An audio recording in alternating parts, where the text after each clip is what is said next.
खबरों में बढ़ेंगे आगे और अगली बड़ी खबर आपको बता दें, मिशन पूर्वांचल पर जेपी नड्डा। बीजेपी अध्यक्ष जेपी नड्डा का वाराणसी दौरा। काल भैरव मंदिर में जेपी नड्डा ने मत्था टेका। बड़ी खबर इस वक्त की, मिशन पूर्वांचल पर है जेपी नड्डा और बीजेपी अध्यक्ष जेपी नड्डा वाराणसी के दौरे पर हैं। काल भैरव मंदिर में उन्होंने पूजा अर्चना की और काशी विश्वनाथ मंदिर में भी उन्होंने पूजा अर्चना की है। तो मिशन पूर्वांचल पर जेपी नड्डा और इसी बीच पूजा अर्चना करते हुए भी नजर आए। बताते चले आपको कि आज जनसभा को संबोधित करेंगे, वहीं पार्टी के कार्यकर्ताओं से भी मुलाकात करते हुए नजर आएंगे। तो 2024 को लेकर बीजेपी रणनीति बना रही है और इसे लेकर लगातार बीजेपी एक्शन मोड में है। तो इधर जेपी नड्डा वाराणसी के दौरे पर हैं। काल भैरव मंदिर में जेपी नड्डा ने मत्था टेका, पूजा अर्चना की और ये 3 अलग अलग तस्वीरें जहां जेपी नड्डा पूजा अर्चना करते हुए नजर आ रहे हैं। और ये तस्वीरें देखिए, जेपी नड्डा जहां काल भैरव मंदिर में उन्होंने मत्था टेका तो फिर बाबा का आशीर्वाद लिया और वाराणसी दौरे पर। और ये अलग अलग 3 तस्वीर, काल भैरव और श्री काशी विश्वनाथ मंदिर पहुंचे, पूजा अर्चना करते हुए नजर आए। विधि विधान के साथ विश्वनाथ मंदिर में ज्योतिर्लिंग का अभिषेक किया और ये 3 तस्वीरें आपके सामने। सीएम योगी आदित्यनाथ भी इस वक्त मौजूद नजर आए और नड्डा ने काल भैरव के पास गली में चाय भी पी। और ये तस्वीर देखिए, चाय की चुस्की लेते हुए। 2023-24 की तैयारी को लेकर लगातार बीजेपी एक्शन मोड में है और पूर्वांचल के दौरे पर जेपी नड्डा। और इस बीच 3 अलग अलग तस्वीरें दौरे के दौरान की, किस तरह से पूजा अर्चना उन्होंने की, ज्योतिर्लिंग में उन्होंने जलाभिषेक किया और फिर चाय की चुस्की लेते हुए भी नजर आई। और इस दौरान सीएम योगी आदित्यनाथ भी नजर आए और 2 दिवसीय दौरे पर पहुंचे हैं गाजीपुर। वहीं पर बूथ लेवल के कार्यकर्ताओं के साथ मुलाकात भी करेंगे, बातचीत करेंगे, पदाधिकारियों के साथ सभा भी करेंगे। और ये 3 अलग अलग तस्वीर जहां काशी विश्वनाथ मंदिर में उन्होंने पूजा अर्चना की। बीजेपी के राष्ट्रीय अध्यक्ष जेपी नड्डा ने वाराणसी में काल भैरव और श्री काशी विश्वनाथ मंदिर वहां पहुंचे और उन्होंने विधि विधान के साथ पूजा अर्चना की। और ये 3 तस्वीरें देखिए, किस तरह से आरती करते हुए, ज्योतिर्लिंग का अभिषेक करते हुए नजर आए जेपी नड्डा। और इस दौरान मुख्यमंत्री योगी आदित्यनाथ भी मौजूद रहे। और तीसरी तस्वीर देखिए, किस तरह से चाय की चुस्की लेते हुए भी वो नजर आए। तो मुख्यमंत्री योगी आदित्यनाथ भी इस दौरान मौजूद रहे। काल भैरव मंदिर के पास उन्होंने गली में चाय पी और ये तस्वीर देखिए, ज्योतिर्लिंग में जलाभिषेक करते हुए विधि विधान के साथ पूजा अर्चना की। वाराणसी पहुंचे राष्ट्रीय अध्यक्ष जेपी नड्डा, मत्था टेका, बाबा का आशीर्वाद लिया।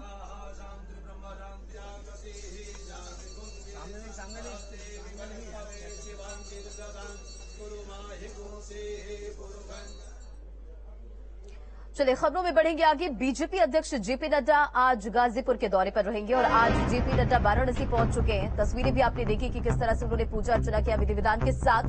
जेपी नड्डा के साथ सीएम योगी भी मौजूद हैं। सुरक्षा व्यवस्था की बात की जाए तो पुख्ता इंतजाम किए गए हैं। गाजीपुर के कुर्था गांव में पवहारी बाबा आश्रम में दर्शन पूजन करेंगे। फिर दोपहर 12:25 पर नड्डा गाजीपुर के नंद रेजिडेंसी बंसी बाजार में पूर्व सैनिकों के साथ संवाद और सम्मान कार्यक्रम में शामिल होते हुए नजर आएंगे। उसके बाद दोपहर 1:30 बजे गाजीपुर के आईटीआई मैदान में जनसभा को संबोधित करेंगे। तो गाजीपुर के दौरे पर जेपी नड्डा संवाद सम्मेलन में शामिल होंगे, जनसभा को भी संबोधित करते हुए नजर आएंगे। और गाजीपुर से संवाददाता सुशांत हमारे साथ जुड़ गए हैं, उनका रुख करते हैं। सुशांत, जेपी नड्डा गाजीपुर के दौरे पर हैं और ये तस्वीरें देख रहे हैं कि किस तरह से पूजा अर्चना करते हुए नजर आ रहे हैं। आगे उनका क्या कार्यक्रम है, क्या अपडेट? देखिए, इस वक्त मैं जहां पर खड़ा हूं, ये गाजीपुर का पुलिस लाइन का हेलीपैड है और यहां पर 11:40 पर जेपी नड्डा को पहुंचना है। और बीजेपी के राष्ट्रीय अध्यक्ष का एक्सटेंशन के बाद ये सबसे पहला दौरा है। काशी विश्वनाथ मंदिर में दर्शन पूजन करके ये जो दौरा है शुरुआत की गई है। बात करें इस दौरे की, आप तस्वीरों में देख सकते हैं कि किस तरीके से यहाँ पर तैयारी पूरी हो चुकी है हेलीपैड की। बस इंतजार है कि उनका हेलीकॉप्टर कब लैंड करेगा। काफिला पूरी तरीके से तैयार है। बात करें इस दौरे की, यह दौरा खास इसलिए है कि गाजीपुर के इस दौरे के माध्यम से लोकसभा चुनाव की तैयारियों का आगाज भारतीय जनता पार्टी कर रही है। खास तौर पर वो 14 सीट्स जो बीजेपी लूज की थी लोकसभा चुनाव के दौरान 2019 में, हालांकि सीटों की संख्या 16 थी, पर बाद में जब उपचुनाव हुए तो आजमगढ़ और जो दूसरी सीट थी रामपुर की सीट, वो लोकसभा चुनाव में इलेक्शन में बीजेपी के खाते में आ गई थी। पर 14 ऐसे सीट्स थे, गाजीपुर सहित, जौनपुर सहित ऐसे सीट्स थे जिनका लूज होना बीजेपी के लिए एक सबक था। और इस बार 2024 के चुनाव में बीजेपी कोई कोर कसर नहीं छोड़ना चाहती और इसीलिए लोकसभा चुनाव की तैयारियों का जो शंखनाद है वो अभी से किया जा रहा है। और इसी के मद्देनजर बीजेपी के जो राष्ट्रीय अध्यक्ष हैं वो गाजीपुर पहुंच रहे हैं वाराणसी से। गाजीपुर में इनका सबसे पहला जो प्रोग्राम होगा वो स्वामी विवेकानंद जहां पर गए थे वहां जाएंगे, वहां पर बाबा के दर्शन करेंगे। इसके साथ ही सैनिकों से संवाद होगा, क्योंकि गाजीपुर की जो धरती है वो शहीदों की धरती मानी जाती है। गाजीपुर का गहमर गांव, जहां से सबसे अधिक सेना में जो जवान है वो वहां से जाते हैं। हर घर से कोई न कोई व्यक्ति सेना में सबके सेवाएं दे रहा है, इसलिए गाजीपुर में आकर सैनिकों से न मिलना ऐसा कैसे हो सकता है। इसलिए सैनिकों से मिलेंगे, उनका सम्मान करेंगे, उनसे संवाद करेंगे और उसके बाद गाजीपुर में एक जनसभा का आयोजित किया जाएगा, जहां पर जनसभा के माध्यम से ये जाना जा रहा है कि किस तरीके से भारतीय जनता पार्टी 2024 की जो लोकसभा चुनाव की तैयारियों के शंखनाद है वो गाजीपुर की धरती से करने जा रही है। इस जनसभा के माध्यम से जेपी नड्डा अपने बातों को रखेंगे और किस तरीके से बीजेपी का रोड मैप तैयार हो रहा है इस बात को भी दर्शाएंगे। तो जाहिर सी बात है अब इलेक्शन मोड पे भारतीय जनता पार्टी आ चुकी है और उसी की पहली कड़ी, शुरुआती कड़ी हम कहें तो वो गाजीपुर की धरती से देखने को मिल रहा है। वाकई देखिए, स्नातक एमएलसी चुनाव हो या नगर निकाय चुनाव हो, इसे लेकर भी सियासी सरगर्मी तेज है यूपी में और इस बीच जेपी नड्डा दौरे पर है। तो क्या वो मंत्र दे सकते हैं, किस तरह से तैयारियां, हालांकि मिशन मोड में तो बीजेपी पूरी तरह से नजर आ रही है। सुशांत,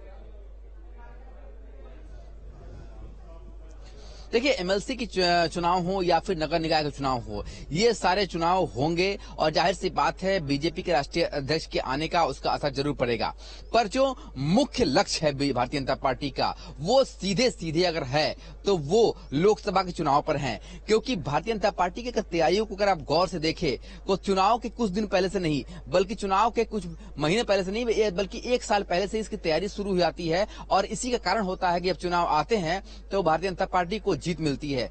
उत्तर प्रदेश एक ऐसा प्रदेश जहां पर सबसे ज्यादा लोकसभा सीटें हैं, 80 लोकसभा सीट यहां पर है। तो जाहिर सी बात है, ये कहा जाता है कि अगर उत्तर प्रदेश को आपने जीत लिया तो दिल्ली का रास्ता साफ हो गया, यानी कि दिल्ली का रास्ता वाया यूपी ही जाता है। और इसलिए जो तैयारियों का बात की जाए तो सबसे पहले तैयारी उत्तर प्रदेश से ही होनी चाहिए और खास तौर पर पूर्वांचल जो भारतीय जनता पार्टी के गढ़ भी रहा है और यहां से जो आवाज निकलती है वो दूर तलक जाती है और इसीलिए उत्तर प्रदेश को चुना गया है सबसे पहले तैयारियों के शंखनाद के लिए। और उत्तर प्रदेश के पूर्वांचल से इसकी शुरुआत की जा रही है और बीजेपी के राष्ट्रीय अध्यक्ष अपने एक्सटेंशन के बाद पहली बार पूर्वांचल से लोकसभा चुनाव की तैयारियों का आगाज करने के लिए गाजीपुर पहुंच रहे हैं। वाराणसी में बाबा विश्वनाथ और बाबा काल भैरव के दर्शन पूजन के साथ इसका शुरुआत किया जा चुका है। तो एक तरीके से देखें तो लोकसभा चुनाव की तैयारियों के साथ साथ रोड मैप क्या होगा, नगर निकाय चुनाव में किस तरीके से सफलता मिलेगी, इसका मूल मंत्र देने के लिए गाजीपुर पहुंच रहे हैं। वाकई चलिए सुशांत, इन तमाम जानकारियों के लिए बहुत बहुत शुक्रिया, नजर बनाए रखें। चलिए खबरों में बढ़ेंगे आगे और बाहुबली रमाकांत यादव को इलाहाबाद हाईकोर्ट में बड़ी राहत मिली है और कोर्ट ने रमाकांत की सशर्त जमानत मंजूर कर दिया है। रमाकांत यादव पर 1998 के आजमगढ़ लोकसभा चुनाव के दौरान बीएसपी प्रत्याशी अकबर अहमद डंपी और इनके समर्थकों के बीच विवाद से फायरिंग से कानून व्यवस्था ध्वस्त करने को लेकर फूलपुर थाने में प्राथमिकी दर्ज की गई थी और मुकदमे का ट्रायल भी अदालत में चल रहा है। आपको बताते चले कि रमाकांत को जमानत पर रिहा किया गया था और कोर्ट में हाजिर नहीं होने पर उनके खिलाफ गैर जमानती वारंट जारी हुआ था और उसने कोर्ट में समर्पण किया और 25 जुलाई 2022 से वो जेल में